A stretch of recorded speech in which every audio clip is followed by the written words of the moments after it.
오늘도 어려운 가운데서 또 교회 나오신 모든 교우들을 사랑하고 축복합니다. 가정에서 영상을 드리는 우리 교우들도 사랑하고 축복합니다. 우리 예배 가운데 주님의 은혜 평강이 함께 하실 수 있기를 간절히 바랍니다. 최근 확진 환자가 급증하여서 서울시와 또 정부에서 사회적 거리두기 2단계를 발표를 하였습니다. 어제 약간의 혼선이 있었습니다. 교회 모임을 50명으로 제한한다는 내용 때문에 어려움이 있었지만은 그러나 2단계에서도 교회는 예배를 드릴 수가 있습니다. 그래서 우리가 이 예배 공간을 잘 안전하게 지킬 수 있도록 지침을 잘 지켜주시면 감사하겠습니다. 어제 우리는 뜻깊은 강복절을 보냈습니다. 올해 강복절을 보내면서 하나님이 주신 은혜를 한번 돌아보았습니다. 특별히 이번 강복절은 하나님께서 우리에게 오랜 장마로부터 벗어나는 해방의 기쁨을 주신 것 같습니다. 이번 장마는 50일이 넘는 아주 긴 장마였습니다.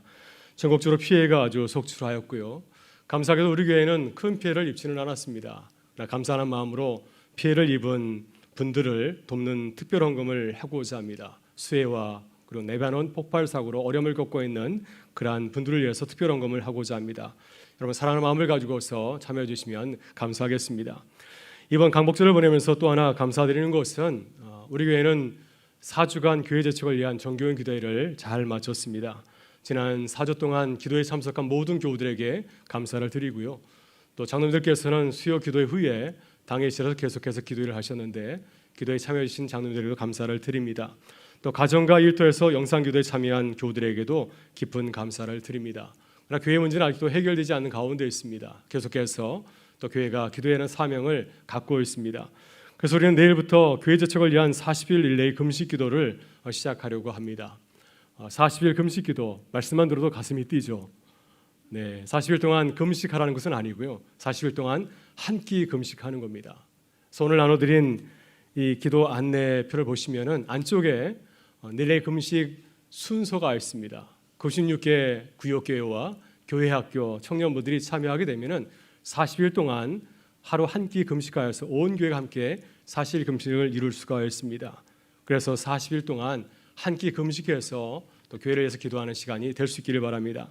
한 가지 당부하고 싶은 것이 있습니다. 기도의 손 사진 챌린지에 참여해 주시기를 바랍니다.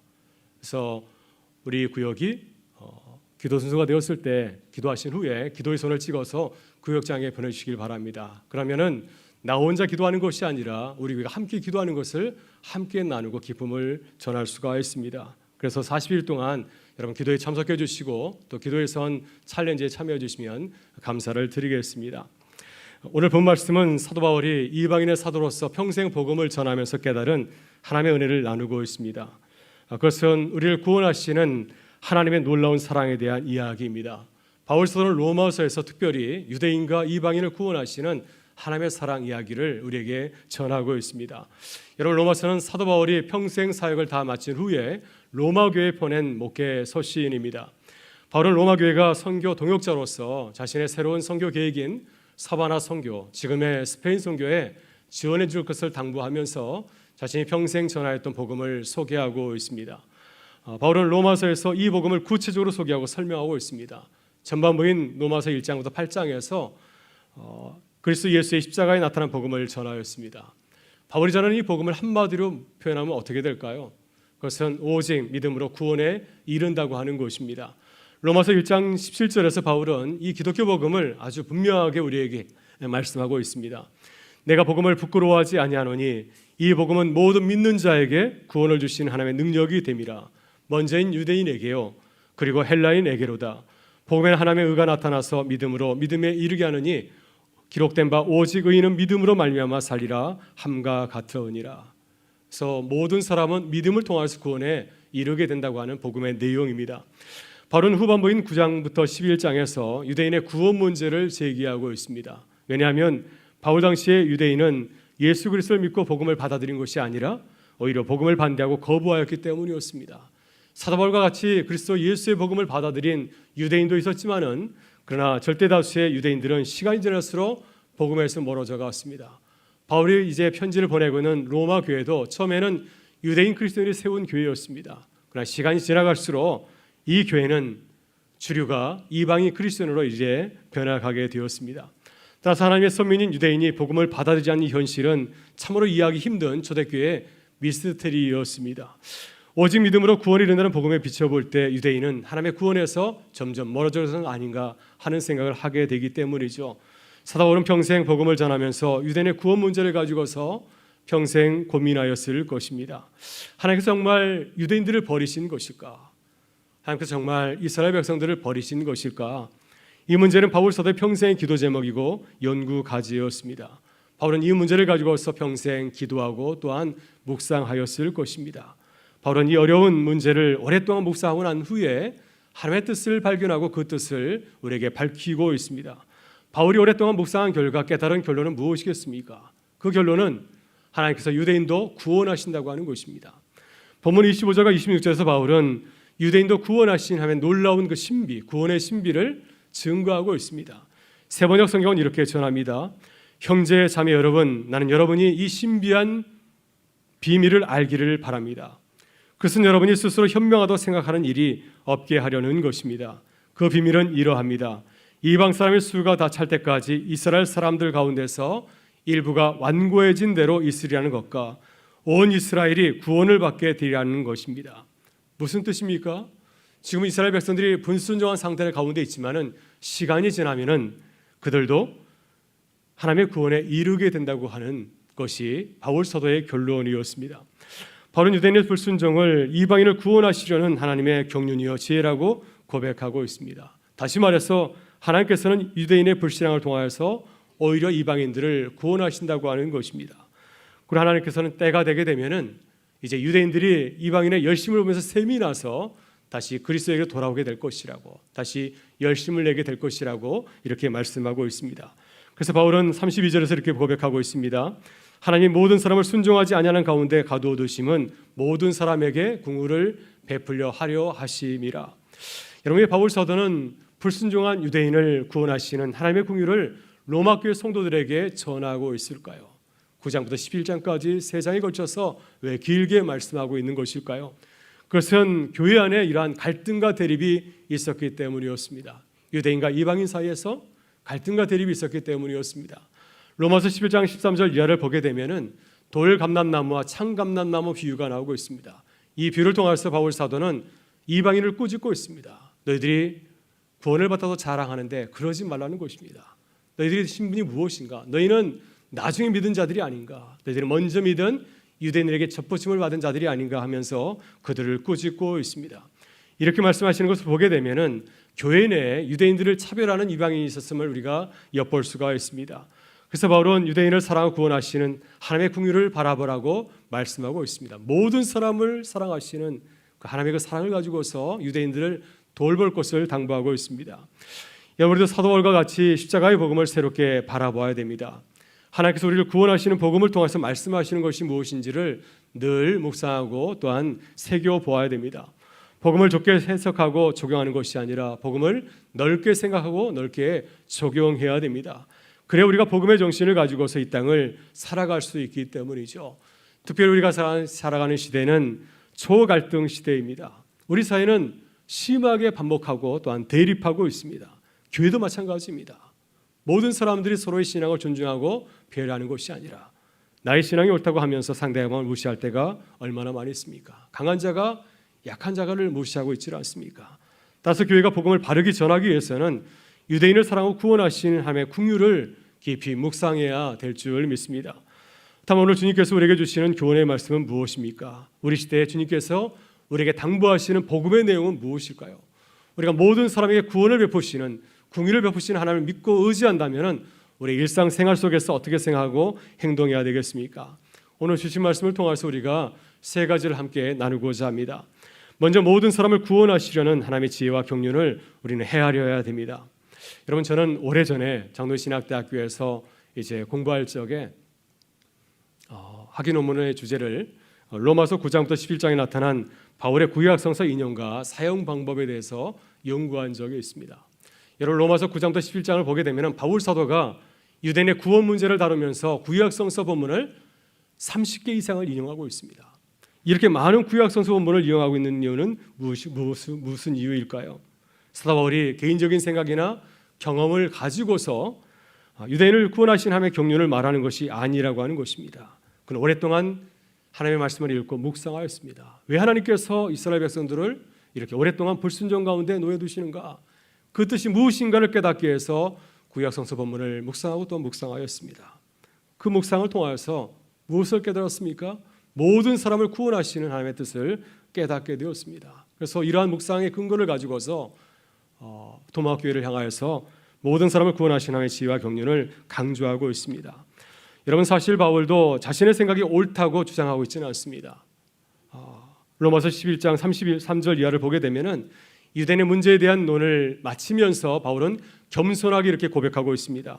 깊도다 하나님의 지혜와 지식의 풍성함이요 그의 판단은 헤아리지 못할 것이며 그의 판단은 찾지 못할 것이로다.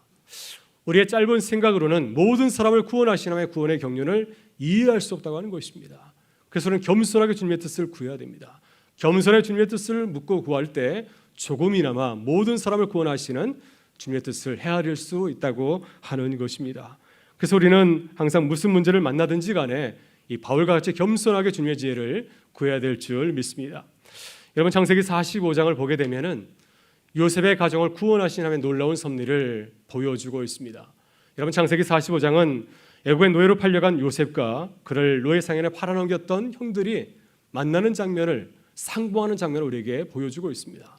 그때 어떤 일이 벌어졌을까요? 요셉이 아주 멋진 복수극을 펼쳤습니까? 그러한 일은 일어나지 않았습니다. 놀랍게도 그 자리는 요셉이 형들에게 복수하는 자리가 아니었습니다. 반대로 요셉이 형들을 용서하고 형들이 자신의 잘못을 뉘우치고 요셉에게 용서를 구하는 화해의 자리였습니다. 형들과 요셉이 서로 멱살을 잡고 싸운 것이 아니라 서로의 목을 얼싸안고 울면서 자신의 잘못을 뉘우치고 화해하였습니다. 그 자리에서 요셉은 하나님의 놀라운 섭리를 보여주는 아름다운 고백을 하지 않았습니까?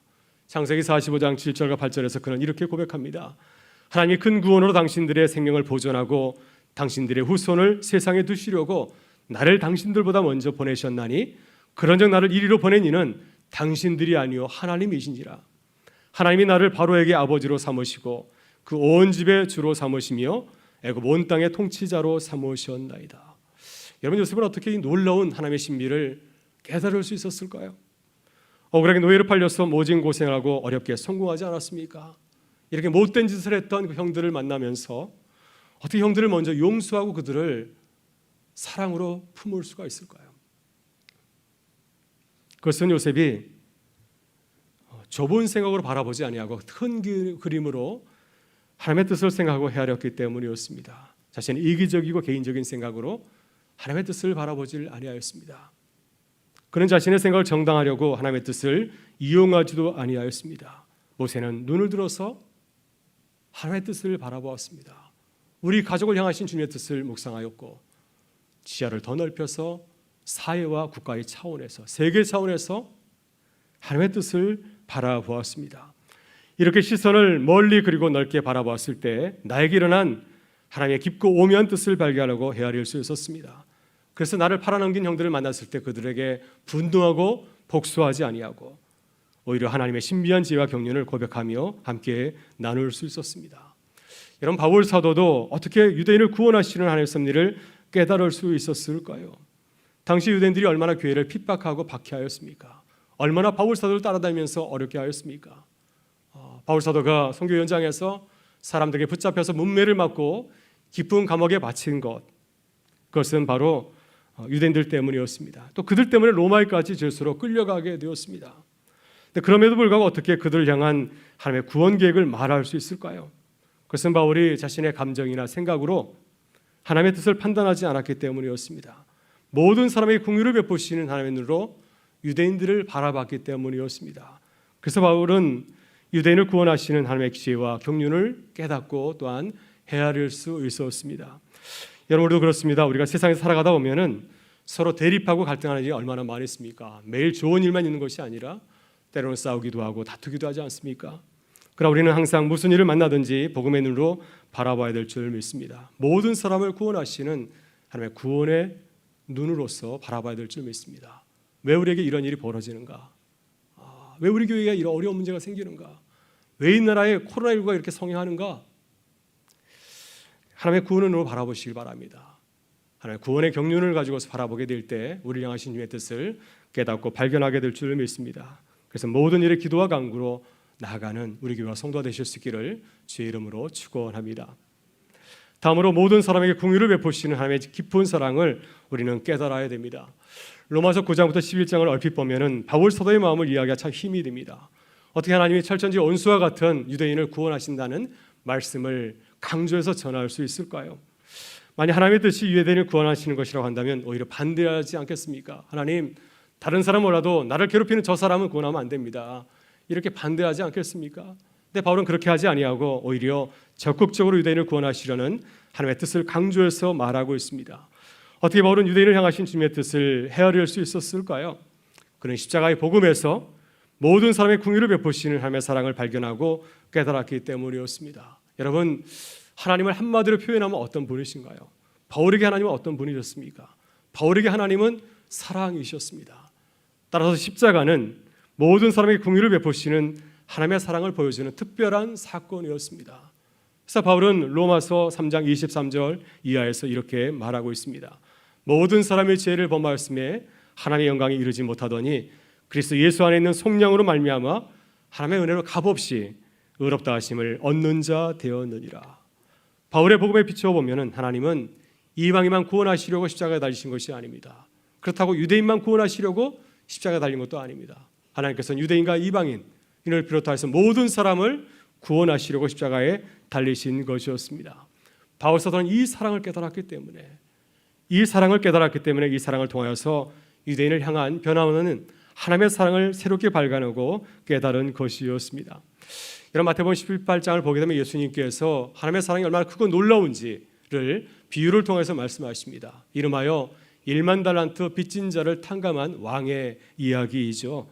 예수님께서는 이 비유에서 하나님의 사랑을 1만 달란트의 빚을 갚아준 왕의 마음에 비유하였습니다.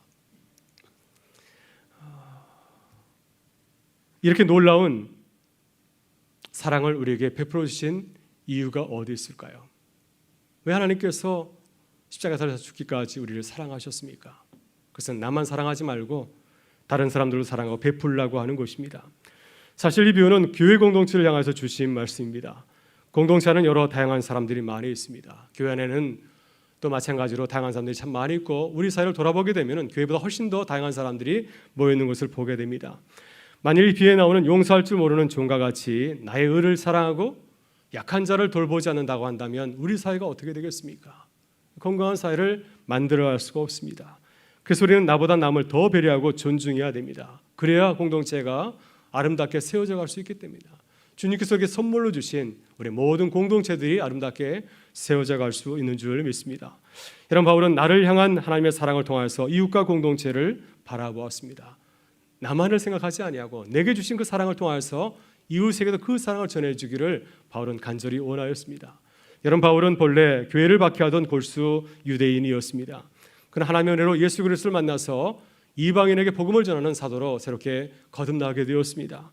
바울 사도는 나를 향하신 하나님의 사랑을 깨닫고 이 사랑을 자신의 동족인 유대인들에게도 전하기를 간절히 바라고 또한 기도하였습니다. 여러분, 이것이 하나님의 사랑을 경험한 성도의 아름다운 모습이 아니겠습니까? 여러분도 바울과 같이 우리를 향하신 하나님의 사랑을 통하여서 이웃을 돌아보실 수 있기를 바랍니다. 하나님께서 나를 위해서 십자가에서 죽으신 것은 그 사랑을 이웃들에게 전하기 원하시는 것인 줄 믿습니다. 하나님께서 우리를 통해서 모든 사람에게 긍휼을 베푸시기를 원하신 줄 믿습니다. 이 어려운 시기 가운데 주님께서 이렇게 당부하신 이 긍휼의 사랑을 전하는 일에 힘쓰는 우리 교회와 성도가 되실 수 있기를 주의 이름으로 축원합니다. 마지막으로 우리는 모든 사람에게 공평하신 하나님의 자비와 긍휼을 본받고 실천해야 될 줄 믿습니다. 여러분, 사도 바울은 초대교회에서 미운 오리 새끼와 같은 존재였던 유대인들을 향한 하나님의 놀라운 사랑과 섭리를 깨닫고 발견하였습니다. 본문의 25절과 26절에서 유대인을 구원하시는 하나님의 신비를 증거하지 않았습니까? 이방인의 수대가 찰 때까지 이스라엘 사람 가운데 일부가 안가운 상태로 있겠지만은, 불순종한 상태로 있겠지만은 결국에는 온 이스라엘의 구원을 받게 될 것이라고 하는 것입니다. 나가서 바울은 유대인의 불순종한 상태로 있는 것은 하나님께서 모든 사람들에게 긍휼을 베풀기 위한 특별한 뜻이 있다고 말씀을 하고 있습니다. 31절에서 이렇게 증거합니다. 이와 같이 이 사람들이 순종하지 아니하니 이는 너에게 긍휼을 베푸시는 긍휼로 이제 그들도 긍휼을 얻게 하려 하심이라. 하나님이 모든 사람을 순종하지 아니하는 가운데 가두어 두심은 모든 사람에게 긍휼을 베풀게 하려 하심이라. 여러분, 바울 사도는 말로만 긍휼을 외치지 아니하였습니다. 말로만 이방인 그리스도인들에게 유대인들을 사랑하십시오 말하지 아니하고 그는 구체적으로 긍휼 사역을 감당하였습니다. 로마서 15장 14절 이하를 보게 되면은 바울 사도는 유대인들 향해서 구체적으로 긍휼 사역을 베풀고 있음을 우리가 확인할 수가 있습니다. 먼저 바울은 자신의 사역을 새롭게 이해하였습니다. 그는 자신을 제사장이라 생각하고 있습니다. 이방인을 하나님께 올려드리는 제사장으로 이해하고 있습니다. 로마서 15장 16절에서 그는 이렇게 고백합니다. 이 은혜는 곧 나로 이방인을 위하여 그리스도 예수의 일꾼이 되어 하나님의 복음의 제사장 직분을 하게 하사 이방인을 제물로 드리는 것이 성령 안에서 거룩하게 되어 받으실 만하게 하려 하심이라. 자신의 사명은 무엇입니까? 제사장입니다. 제사장은 제물을 드리지 않습니까? 어떤 제물을 드립니까? 이방인을 제물로 하나님께 드리는 제사장이 바로 자신의 사역이라고 하는 겁니다.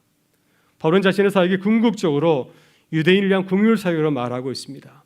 내가 열심히 이방인들에게 복음을 전하면 이방인의 수가 차서 결국에는 유대인들이 하나님에게로 돌아오게 될 것이라고 하는 것입니다.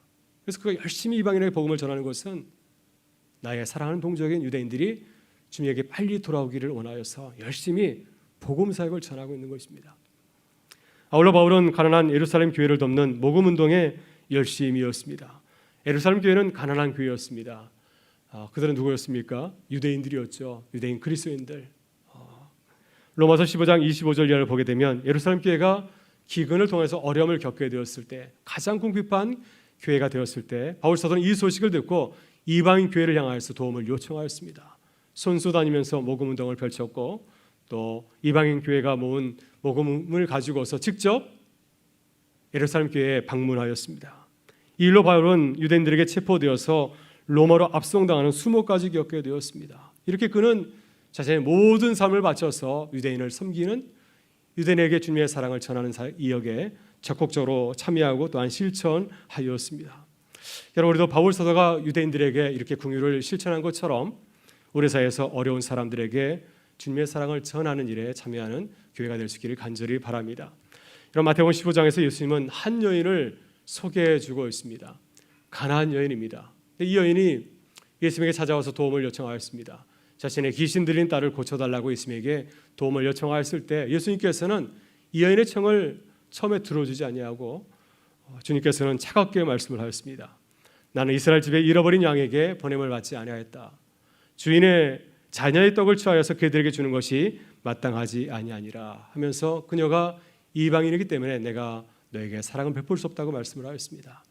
그때 이 여인은 포기하지 아니하고 계속해서 주님에게 도움을 요청하면서 이렇게 말하였습니다. 개들도 제 주인의 상에서 떨어지는 부스러기를 먹나이다. 나의 신분이 개와 같은 이방인의 신분이지만 나에게 은혜를 베풀라고 간절히 청하였을 때 주님께서는 마음을 바꾸어서 이 여인에게 긍휼을 베풀어 주었습니다. 여러분, 이 사건이 말하는 것이 무엇인가요? 하나님께서는 차별하지 아니하고 모든 사람들에게 긍휼을 베풀어 주신다고 하는 것입니다.